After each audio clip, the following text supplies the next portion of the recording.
The Daily News Innovation Lab started last year with a mission to transform media together.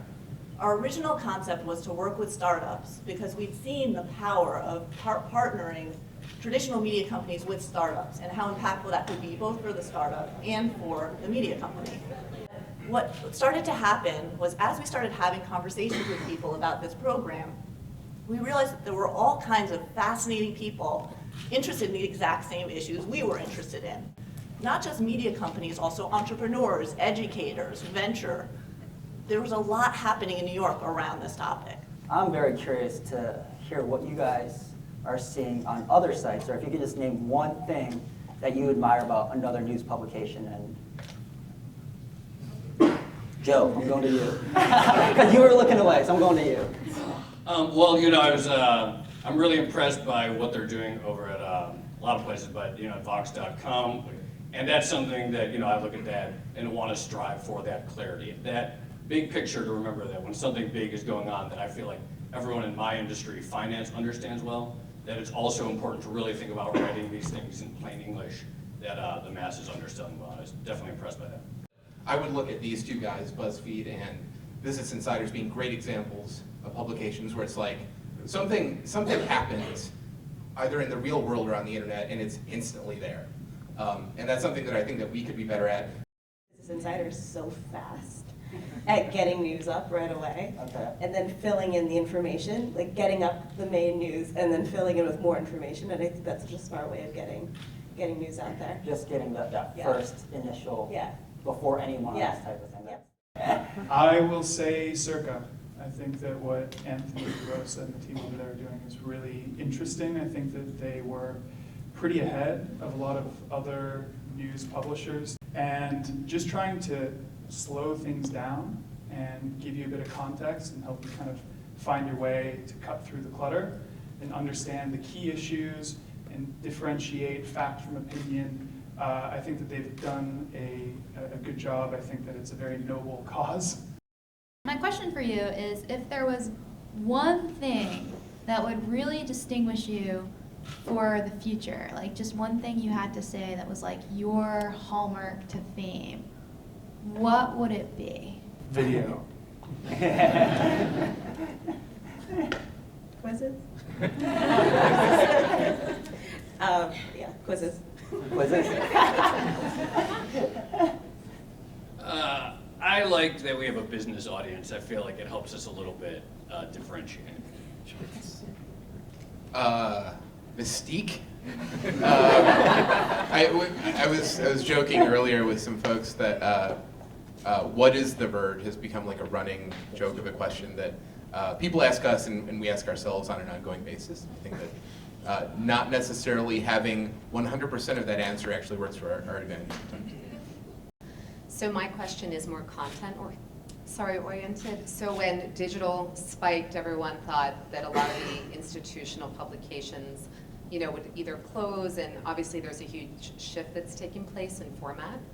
But I'm wondering from each of you, as far as content and news goes, if there are still avenues or just if there's ways that you'd like to be pushing the envelope or things you'd like to be covering more than you are now, or if there's more gaps that you see to be filled as far as content and what kinds of things are getting covered by the media. Oh, absolutely. I mean, I think that the day that our pitches and the kinds of stories that we want to cover outnumber our reporters is a very sad day indeed. Or wait, the other way around, excuse me. Take that back. No, we always are lamenting limited staff, and I think that that's a good place to be. You want to just be bursting at the seams with ideas. And so the short answer to your question for us is yes, there's lots of additional stories we could be covering and entire kinds and categories of content that we could be covering, I think.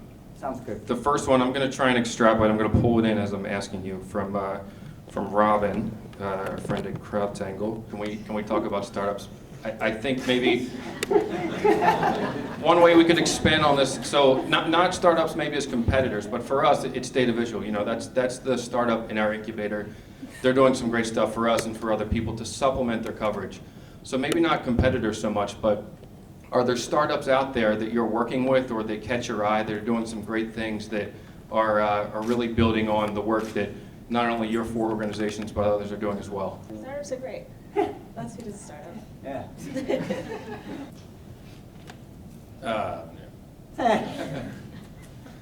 Yeah, I mean, I think that if you're not paying attention to the startup landscape, you're kind of missing the boat in many ways. I mean, that's how we came across editorially, and now we own them.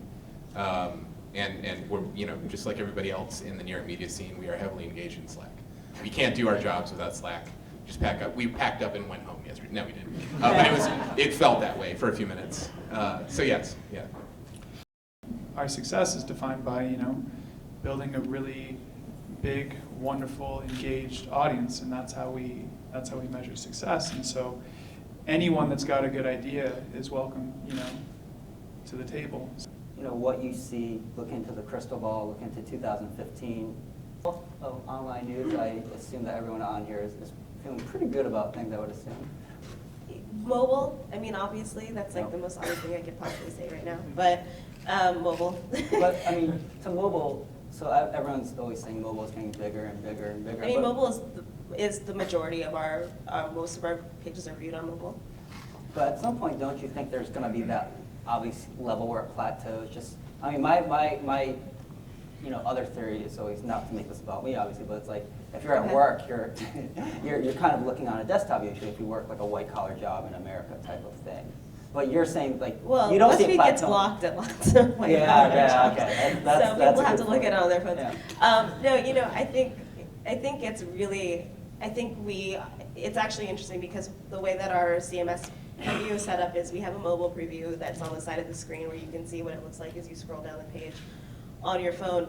And I think at some point we might just flip them because really, we in BuzzFeed in our offices are looking on computers all the time, but the majority of our users are not. And so really we should be thinking about what mobile users see first rather than what desktop users see. I'm really bullish long-term on digital media, obviously, like I imagine everyone is here. But I'll just say this, it would not surprise me, like we've had an incredible run in this industry of new launches, of traditional media launching new experiments. And it would not surprise me if in the next year or two we saw like retrenchment, some sites that have launched close down because they're not really viable. Like it's just been an incredible boom, it's awesome. And long term, no question, this is the future. But like, I would not surprise me if in the kind of short term, like maybe that faded a little bit and people are like, okay, wait, we gotta actually like figure out what works as a business. We can't just keep throwing money at new verticals and new projects and stuff like that. I think there's plenty of room for everybody. I mean, I've been drinking the delicious Fox Kool-Aid for a long, long time.